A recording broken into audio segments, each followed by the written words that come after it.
ফিরেই বাড়িতে কোনো রকমে একটা বিস্কুট আর জল খেয়ে চলে আসলাম পার্লারে। আমি ভাবছিলাম এই পুজোর সময় এখন বন্ধ থাকবে না।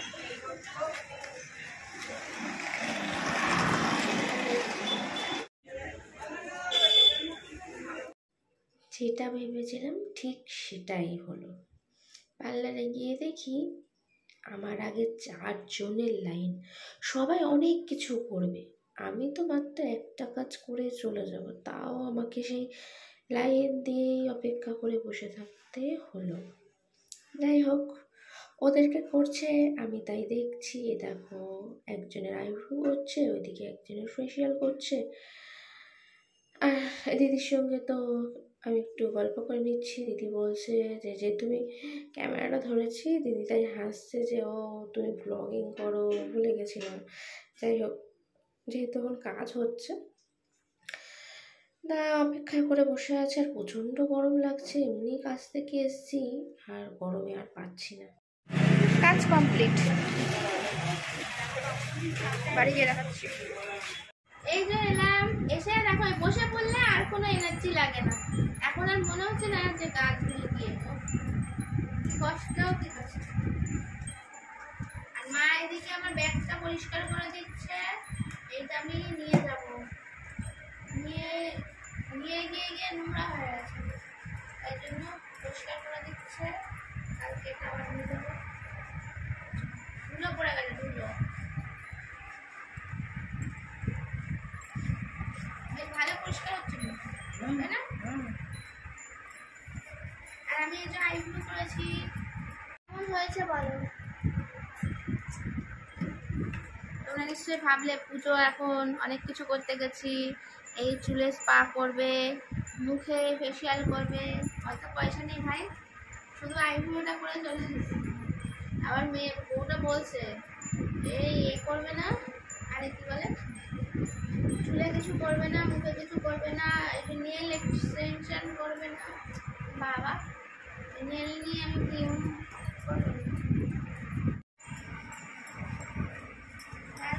সবাই কত কাজে ব্যস্ত, আর আমি শুধু বসে রয়েছি। নারকলটা কাটাইটা উপরে বলে, নাহলে বসে বসে এখন তুলে নিতাম। ঠিক আছে, ফাটিয়ে দেবো, তারপর কবে রাত্রিবেলা ফাটিয়ে রাখবো, তুমি কালকে করে দেবে। কালকে হবে না, এখন ভালো, কালকে সকালে বাজারটা যেতে যাবো, ঠিক আছে, এখন করে ফাটিয়ে দিচ্ছি।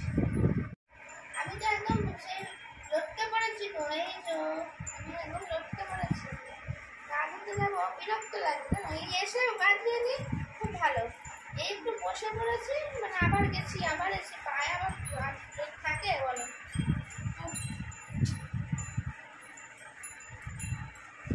আমার বাবা আতো আতো আতো আতো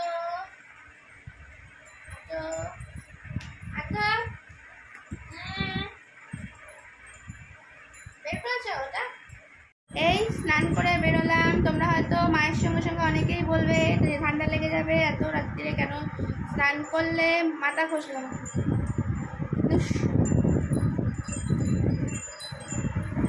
আমার মা খুব রেগে বোম হয়ে গেছে যে এত রাত্রিবেলা মুছেছি ভালো করে। কেন ঘষলাম? সকালবেলা টাইম হয় না, কখন ঘষবো? আমার মাথায় পুরো মানে রাস্তা ধুলো একদম ভর্তি হয়ে গেছিলো, গোড়া পুরো একদম, মানে হাত দিলে মনে হচ্ছিল মাটি উঠছে। তাই বুঝতে পারছো কিরকম প্রচণ্ড নোংরা হয়েছে। বেশি দিন না, 2-4 দিনের মধ্যে আমি ঘষেছি, তারপরেও ওরকম হচ্ছে। তাহলে আমি কী করবো? ঘষার টাইম কোথায়? সকালবেলা বেরোচ্ছি, এই সন্ধ্যেবেলা আসছি, তাহলে তার জন্য আমি এখন রাত্রিরে ঘষলাম বলে এখন কটা বাজে বলো তো? 9:30। 9:30টার সময় আমি মাথা ঘষলাম। বেশি বাড়াবাড়ি করলে, অতি বাড়াবাড়ির ফল কী হয় জানো? কী করা যাবে বলো? কিছু করার নেই। মাথাটা তো ঘষার খুব দরকার ছিল। সকালবেলা ভোরবেলা ঘষলেও যা ঠান্ডা লাগবে, রাত্রিবেলা ঘষলেও একই হবে। ঠান্ডার দিন লাগাবে, সবেতেই লাগবে। এবার খিদে পাচ্ছে, বুঝেছো? তাই মাকে বলছি, মা তাড়াতাড়ি খাবার জোগাড় করো, খিদে পাচ্ছে। আমি তার কিছু হেল্প করতে পারবো না, মানে আমি তো মানে দেরি করে আসছি অনেকটা, তারপরে জ্যামে ফেসে যাচ্ছি, এসব হতে হতে অনেকটাই রাত হয়ে যাচ্ছে ফিরতে।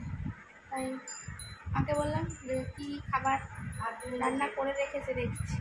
মা আজকে তাড়াতাড়ি করে ফেলেছে মা রান্না। বিকেলবেলা করেছো না সন্ধ্যেবেলা করেছো? তরকারি বিকেলবেলা করে রেখেছে, রুটি একটু আগে করেছে।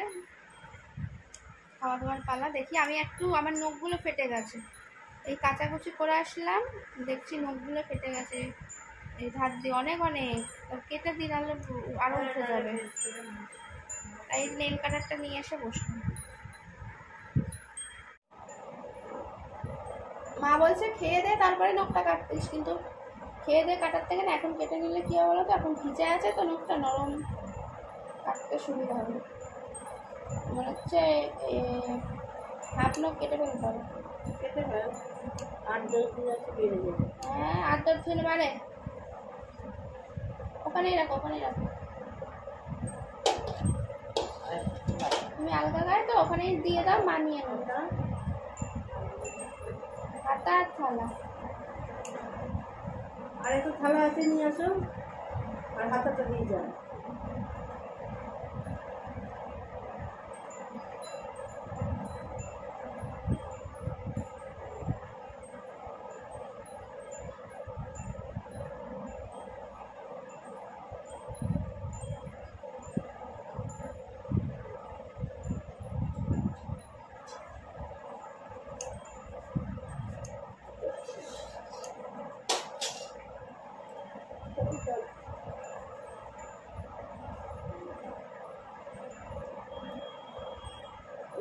সব নখ কাটবো না, কারণ এই যে যেই কটা নখ ভেঙেছে সেই কটা নখই কাটবো, সব কটা কাটবো না, তাই না?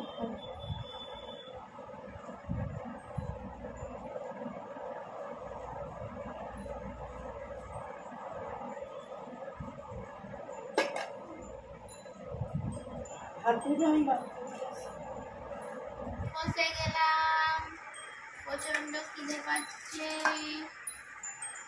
আজকে নতুন স্টাইলে খাবো, আর রুটিগুলোকে কুচু করে নেবো।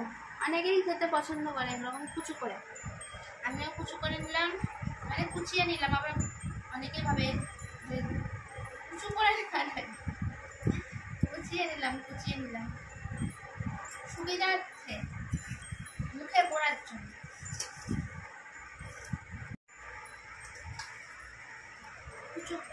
কোচানো কমপ্লিট, খাওয়া চালু। আজকে আমাদের হয়েছে ডিমের ঝোল আলু দিয়ে আর রুটি।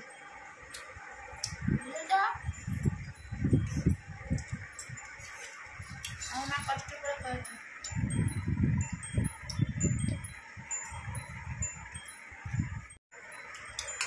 খাবে তো আন্ডা, চলে আসবে। জন্মে যে আন্ডা খাই তুমি খাও।